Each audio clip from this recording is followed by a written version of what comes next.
Hey, do you want to hear a joke? Oh, yeah, okay. Yeah, please tell me a funny one. Yeah, so here we go.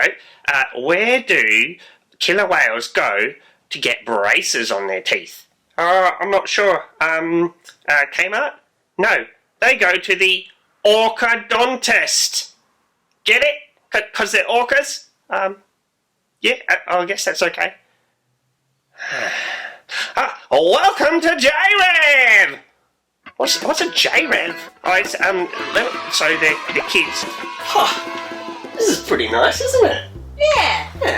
Did you organise this trip? Yeah, I did. Aw, thanks. You know what they say, a change is as good as a holiday, and while we might not be able to physically be at the beach, I figured, if we change the background, that might be kind of like being at the beach. You know what I've also been doing, Sarah? What? I've been learning all about the ocean. Ooh. Yeah, just so I'd have a couple of facts to sort of share with everyone, because I know that you love all of my really long, boring facts. Well, love is a strong word, but I think you're going to probably share the facts with us regardless of my feelings towards them, aren't you? Absolutely. Alright, off you go. The floor is yours. Did you know, JRev, that the Earth is covered in ocean water? In fact, 71% of the Earth is covered. 71%. 71? That's more than half of the Earth is covered in ocean water. Almost 3/4. Almost. 3/4 would be 75%, right? Yes. Okay.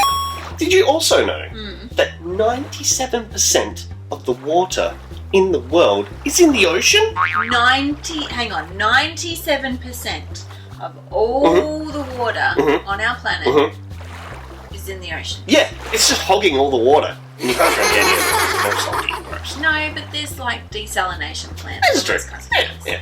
Potato. So, did you know also that the ocean controls how hot or cold it is? Now, you got the sun and everything, but it's the interplay of the sun and the surface of the ocean that determines how hot it is. Right. And also how much rain there is. So the oceans are quite important for our, I guess, the planet's health. Yeah. It's like you take care of the oceans and the planet's And pretty the good. ocean will take care of you.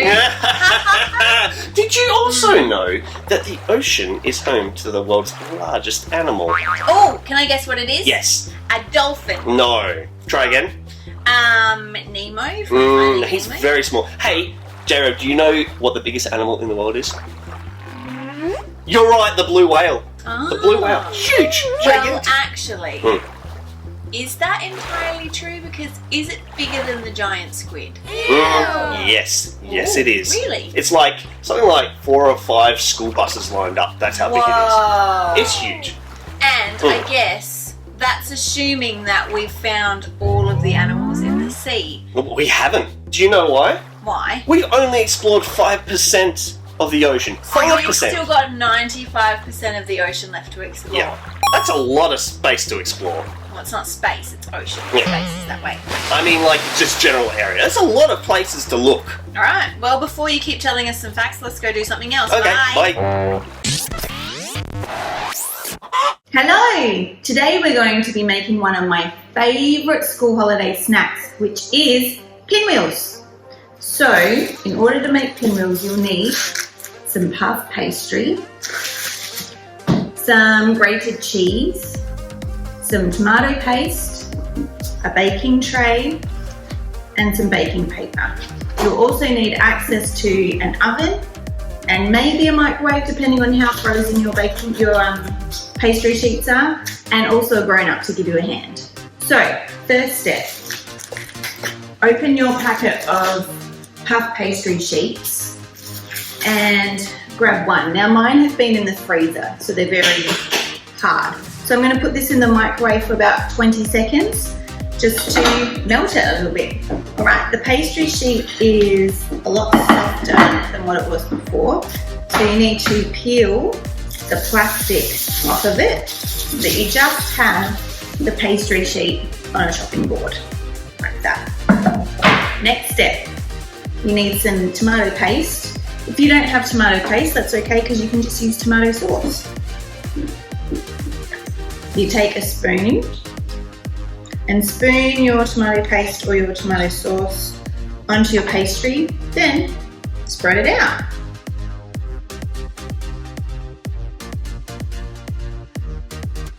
Okay, bonus step.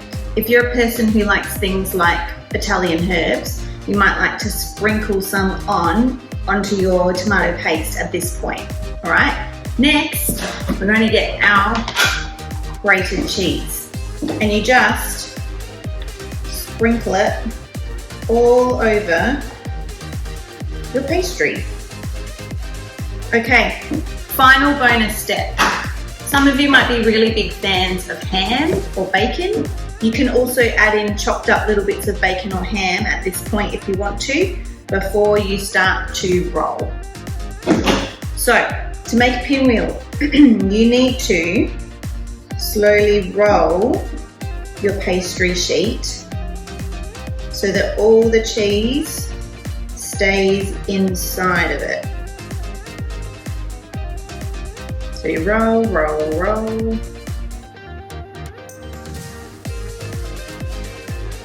Until you kind of have a pizza log.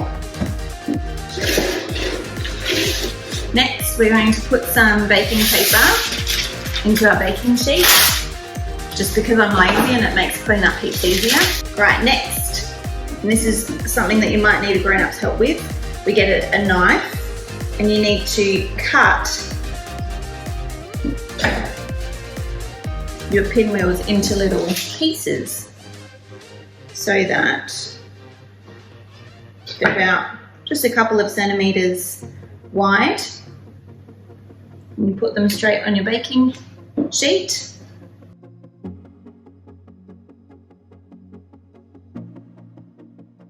All right, so we've got our pinwheels on our baking tray. So we're going to put this in the oven at about 200 degrees for about 10 minutes. Just keep an eye on it because everyone's oven's different. And this is definitely another part where you need a grown-up's help. Okay, it's been about 10 minutes. So make sure you grab a grown-up and get them to help you to get your pinwheels out of the oven.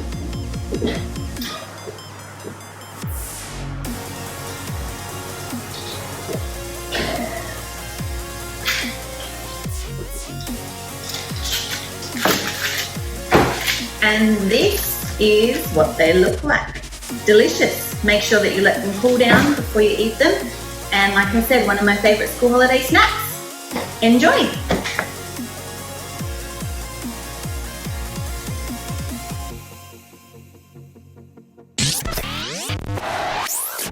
Hey JRev, and hey Sarah. Hello. I have some more ocean facts for us all. Would we like to hear them? Sure. Oh, well, you're going to hear them anyway. Actually, I've been researching about the very deepest parts of the ocean. Oh, I actually am interested in this part. Oh, well, excellent. So, the deepest part that we know of is called the Mariana Trench. Where is that? So, it's just kind of between Japan and Papua New Guinea. Ah. It's a really, really, really, really deep part of the ocean. When you say it's really, really, really, really, really deep, how deep is that? Okay, so you know how tall Mount Everest is? It's pretty tall. It's like the tallest mountain on the planet. Yeah, that we can climb. It's like 9 kilometers. This is Mount Everest. Like 9-ish kilometers. Did you know that Mariana Trench is actually 11 kilometers deep? Whoa! So that means, hang on, I'm just using my imagination. Yep, go for it. If you took Mount Everest and you turned it upside down and you shoved it into the trench, all of Mount Everest would be underwater, and there'd be like a 2-kilometer gap on top.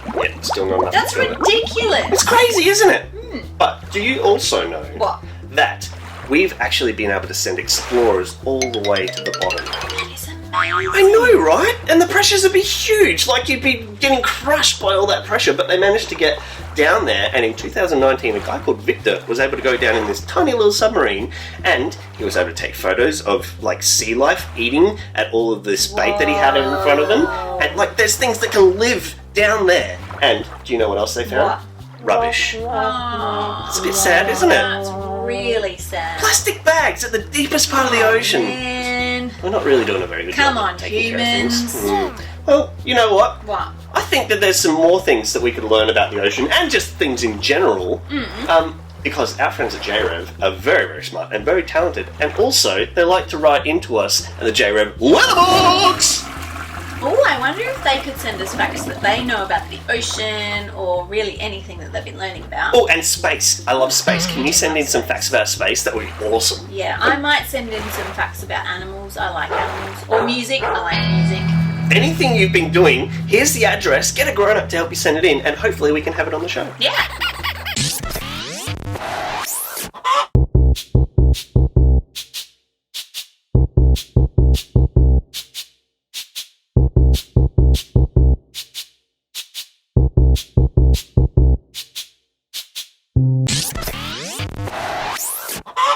Alright, today we're going to be making an origami boat out of paper. So I've got some A4 paper here, but we need to make it a square. So I've drawn a line on the other side of this piece of paper. I'm going to cut it with some scissors. Make sure, as always, if you're using scissors, that you get a grown-up's help or permission. So I'm just going to chop along this line, and we'll see what we can do next.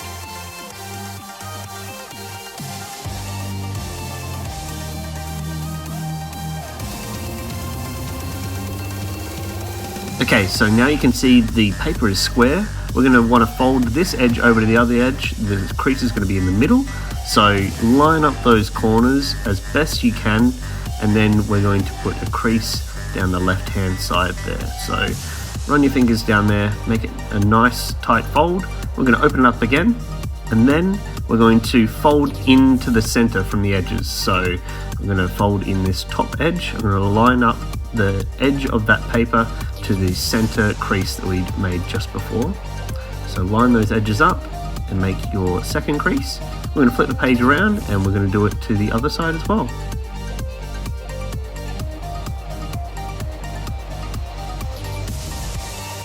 Now that that's done, we're going to need to fold the paper backwards.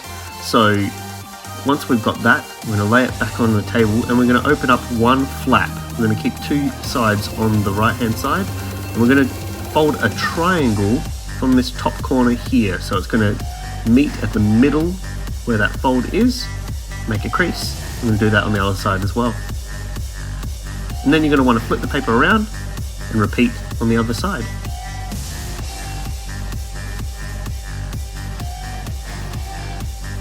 Okay, following that, you're going to need to fold the boat in half, and if we've done it right, it should kind of open up like this, which is awesome. So it's not going to stand up on its own. We're going to need to make a bit of a flat bottom, so we're going to be opening it up and folding in the triangle pointy piece into the middle, and then we're going to do the same on the other side as well. It kind of does it naturally when you open it up. So now we need to fold up a tiny little triangle. So grab that corner and just fold it up just a little bit. You don't want to go too far up there. And repeat on the other side. Awesome. Now, if you open it back out again, you'll see it's looking more like a boat, but we need to add the sides. So we're going to fold the sides in and see where those triangles kind of ended up, those little triangles we just folded. That determines how tall the sides of your boat will be. And you just want to sort of gently crease it. You're not going to be able to fold it super easy. So just repeat on the other side.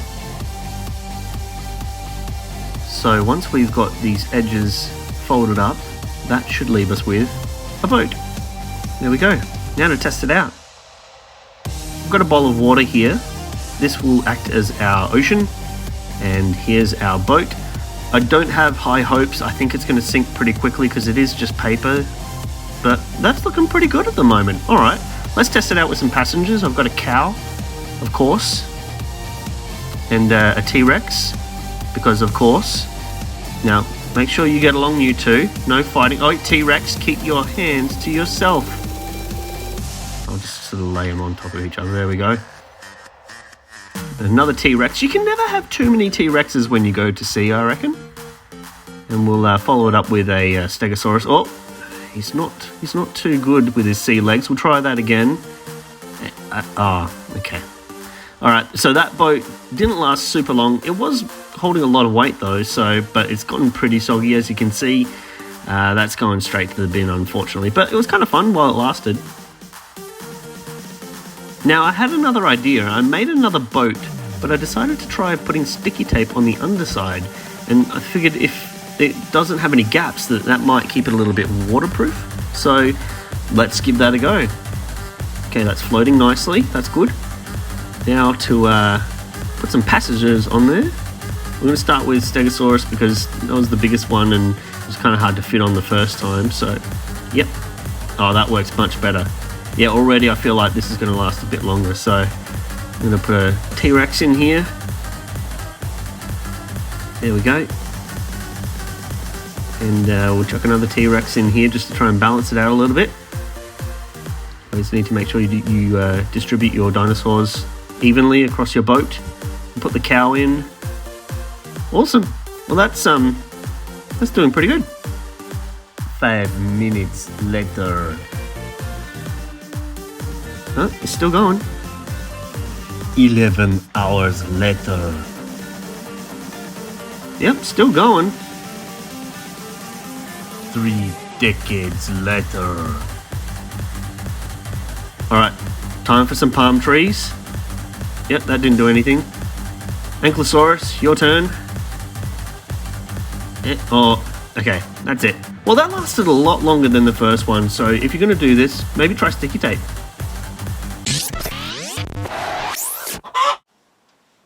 What do you like at following instructions? Now, when it comes to things like building a Lego set or staying inside the lines with colouring in, I'm pretty good. But when it comes to following instructions from like my mom or my dad or my grandparents or my teachers when I was a kid, I didn't always listen. And as an adult now, I know that those adults were just telling me things to help make my life easier or to make sure that I was safe. But for 1,000 different reasons, I decided I knew better. And I can promise you, when I decided that I knew better, it usually didn't work out very well for me, and sometimes it didn't work out for the people around me either.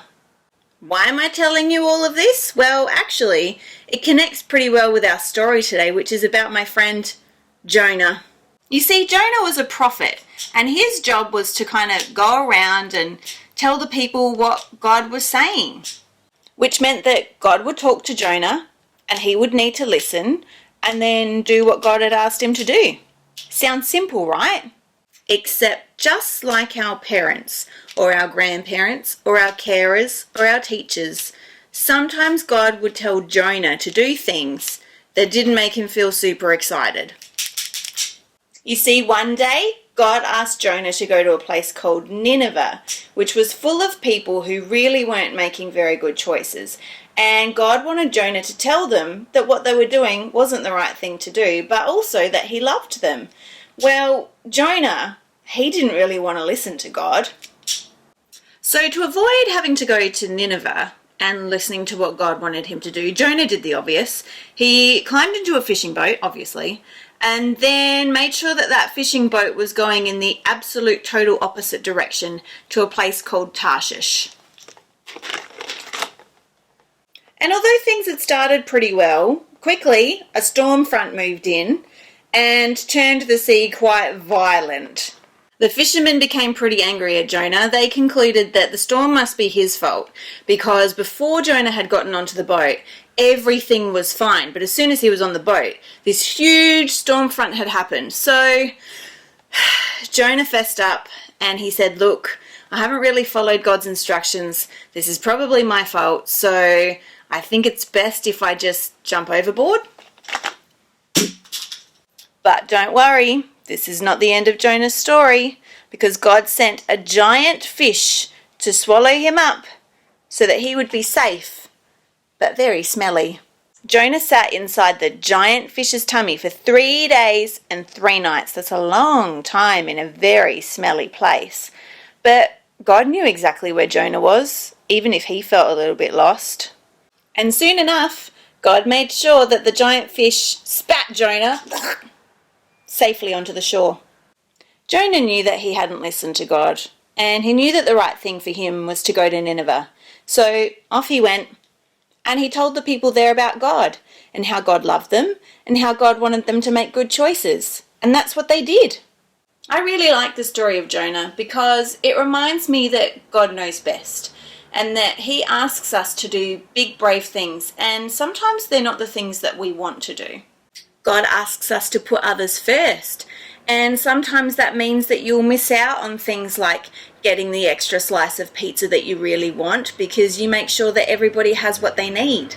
It also means sometimes we share what we have, like our toys. So it might be that you might choose to donate some of your toys, even when they're still working and in really good condition, to a charity, or maybe to give to some kids who don't have any toys.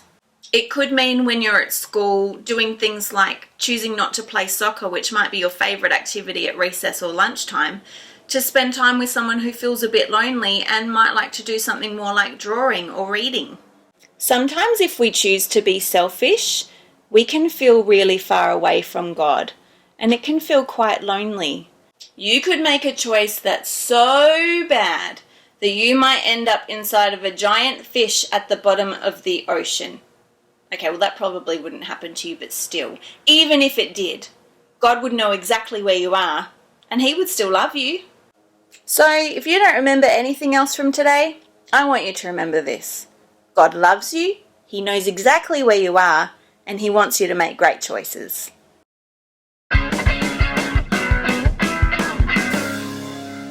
Our memory verse is from 2 Timothy 1:7. But God gave us a spirit not of fear, but of power and love and self-control. Let's go one more time. 2 Timothy 1:7. But God gave us a spirit not of fear, but of power and love and self-control.